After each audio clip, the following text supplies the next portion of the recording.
Setelah tertunda kemarin ingin ngobrol tentang komparasi antara eh, pejabat publik Indonesia dengan eh, pejabat publik di beberapa negara eh, ya sekitar kita lah. Dimana eh, kalau kita membuat satu perbandingan atau komparasi itu betapa kita masih tertinggal secara peradaban dengan ya contoh dua negara yaitu Jepang dan Australia ya. Eh, yang baru-baru ini seorang menteri di Jepang mengundurkan diri, menteri pertanian itu gara-garanya sangat sepele yaitu dia eh, mengaku bahwa dia tidak pernah membeli beras atau makanan beras itu karena para pendukungnya itu memberi dia sejumlah yang eh, cukup banyak gitu. Nah, pengakuan itu kemudian mendapat respon keras dari masyarakat sehingga akhirnya eh, panggilan moral dari yang bersangkutan yaitu eh, Taku Eto, Menteri Pertanian Jepang itu akhirnya bertanya pada diri sendiri, pantaskah eh, orang seperti saya itu mempertahankan jabatan di saat eh, harga beras mengalami krisis, kurang lebih seperti itu, sehingga eh, perenungan sesaat itu akhirnya menghasilkan keputusan bahwa Taku Eto itu harus mengundurkan diri ya. Kemudian kalau sedikit mundur ke belakang itu juga seorang menteri di negara bagian Australia, New South Wales itu eh, Joe Helen itu seorang menteri transportasi itu juga mengundurkan diri gara-gara dia eh, istilahnya ketahuan menggunakan sopir pribadi di weekend gitu untuk makan siang, bukan sopir pribadi, sopir kementerian itu untuk keperluan pribadi yaitu makan siang bersama teman-temannya di akhir pekan gitu ya. Itu sudah cukup bagi Joe Helen untuk merasa bersalah sehingga dengan kesadaran tinggi untuk mengundurkan diri dari jabatannya.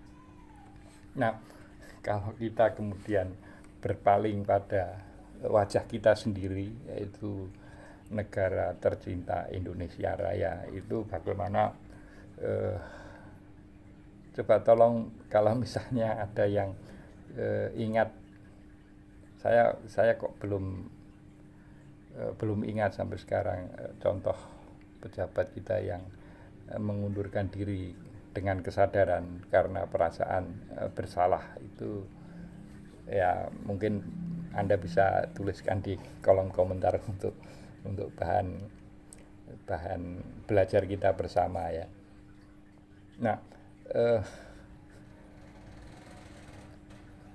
contoh yang sekarang masih menjabat pun di tengah hiruk pikuk perbincangan tuduhan, arti tuduhan itu kan belum terbukti, itu bagaimana para pejabat kita itu ya dengan segenap daya upaya itu mempertahankan diri, padahal eh, ya kalau kita bandingkan dengan dua kasus tadi ya itu apa yang pejabat publik lakukan di Jepang maupun di Australia itu eh, menurut bayangan kita itu begitu sepele begitu. Tapi itu sudah membuat mereka eh, merasa bersalah karena mereka di bawah sumpah kitab suci.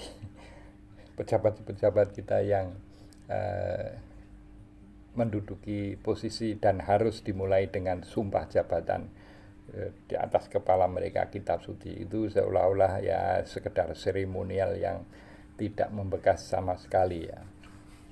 Ini satu indikasi bahwa memang eh, peradaban bangsa kita memang harus terus berproses ke arah yang eh, lebih baik. Padahal kita punya Pancasila, di mana sila pertama sampai kelima itu eh, ya semua kental dengan nuansa moral gitu ya. Nah ini kalau kita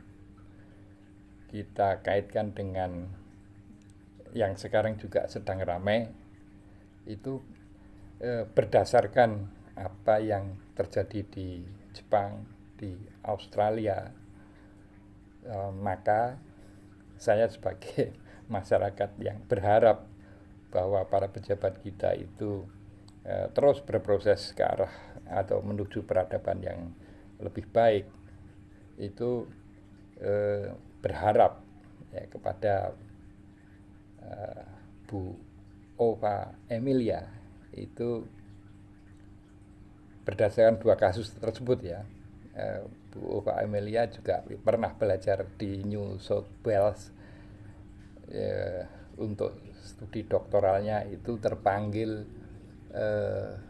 apa namanya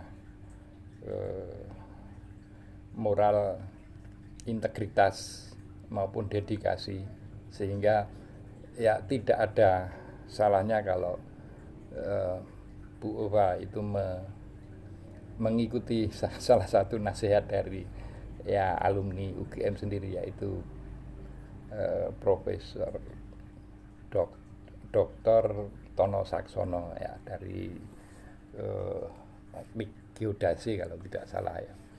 Ini menyarankan kalau Bu Ova misalnya memperoleh tekanan, kemudian dalam hal ini harus melawan, kalau tidak berani ya mengundurkan diri, begitu salah satu solusi yang ditawarkan oleh Bung Tono Saksono. Tapi ya barangkali iklim kita memang mungkin berbeda dengan Jepang maupun Australia. Ketika menyatakan mundur itu barangkali tidak ada konsekuensi apa-apa. Mungkin berbeda dengan kalau Bu Ova itu menyatakan mundur, begitu persoalannya tidak sesederhana itu. Ya ini sekedar imajinasi tentang apa yang terjadi di Indonesia, dan kita dengan contoh-contoh yang berada di sekeliling kita itu hendaklah terutama ya message to Mr. Prabowo bahwa di samping hiruk pikuk politik yang sedang Anda urai, kemudian jangan lupa meninggalkan apa yang moral yang sudah ditanamkan oleh para pendiri bangsa. Dan ini tidak ada